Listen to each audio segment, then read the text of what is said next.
Hey, it's your boy Shaun, and welcome to Supercars from the Hood. Today's episode is going to be a first for Go.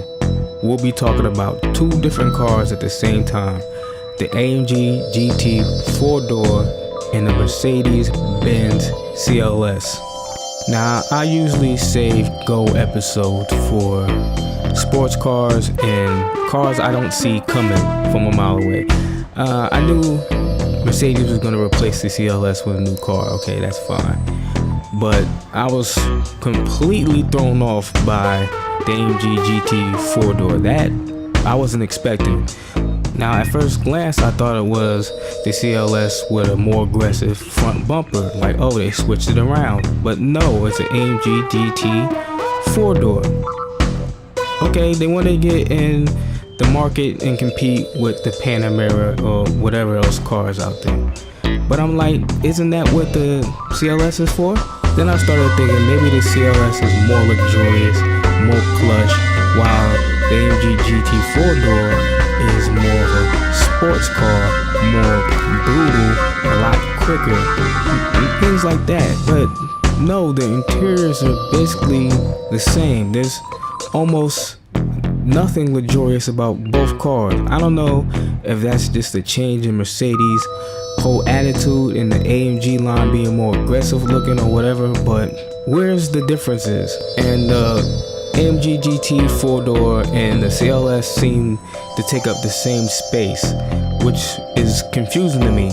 It seems to me that Mercedes has downgraded the CLS. You won't be able to get anything past the CLS53. From some of the specs I read, the CLS only comes with a twin turbocharged 4-cylinder and a turbocharged 6-cylinder. And Mercedes is basically saying if you want an 8-cylinder car, you have to go up a bracket and get into the AMG GT 4-door. Okay, that's fine. So does that mean the CLS is no longer placed between the E-Class and the S-Class? Is it now an entry-level car to the AMG GT 4-door? I don't know, this is questions I'm trying to figure out. Without being able to see the cars and drive the cars personally, I cannot really judge them on the visions and looks alone. I'm just confused about the whole process and why Mercedes would make a 4-door car based on the AMG GT. That's like if Porsche, instead of creating a Panamera, was to take a 911, stretch it out, and call a 911 4-door. What? That's why. There's no point in that. Maybe Mercedes doesn't see the AMG GT in the same level as they did the SLR or the SLS. I mean, what would collectors and car enthusiasts think if Mercedes would have made a 4-door SLS? They wouldn't have known what to do with that information. They would have it would have blew their mind. Like, why would you do that? That makes no sense. Make a whole nother car.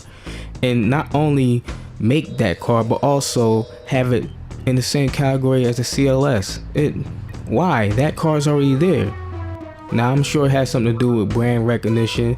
People kind of forgot if the CLS was a thing. It was a big deal when I was a lot younger, not so much now. But that also speaks volumes for the AMG GT. Great car. But it's not a collector's car, which means because it's common, it's gonna depreciate, which is kind of good for me because, you know, I'm broke, and 5-6 years from now, you probably catch an AMG GT for the low on this channel. You can't say that about the CLR or the SLS. You really can't. So let's answer the question that everybody came here for. Did Mercedes miss its golden opportunity with the CLS AMG GT 4-door? And I'll have to say yes. Mercedes could have made the CLS relevant again. It could have been a great car. Or they could have just came out with the AMG GT 4-door and just dump the CLS completely and bring it back some other time down the line in the future when you're on to doing better things. They don't need both cars. They take up the same space.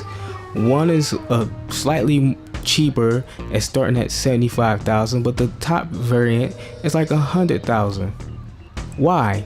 I wish I would have gotten an hour or 2 hours with these cars, because then I would be able to give you more information and tell you definitively what the differences are. But surprising, I wasn't invited to the event. I mean, can you blame them? I got barely any subs on here. But hopefully in the future I'll have a chance to drive these cars and review these cars, so I can come and tell you if Mercedes really blew their chance of building something great. To then, all I can say is they've missed their golden opportunity this time around. Now with that said, I like to bring this episode to a close, but first I want to do something I've never done before. If you like this channel and you want to help me build this channel, hit that subscription. I usually don't ask, but I had to start making calls to action if I want this channel to really build up. But if you like the episode, like the episode. If you dislike the episode, dislike the episode. If you want to see what I got planned next, come see what I got planned next. I got a lot in store for this channel, and I want you guys to be there with me. Okay, I'll catch you guys later.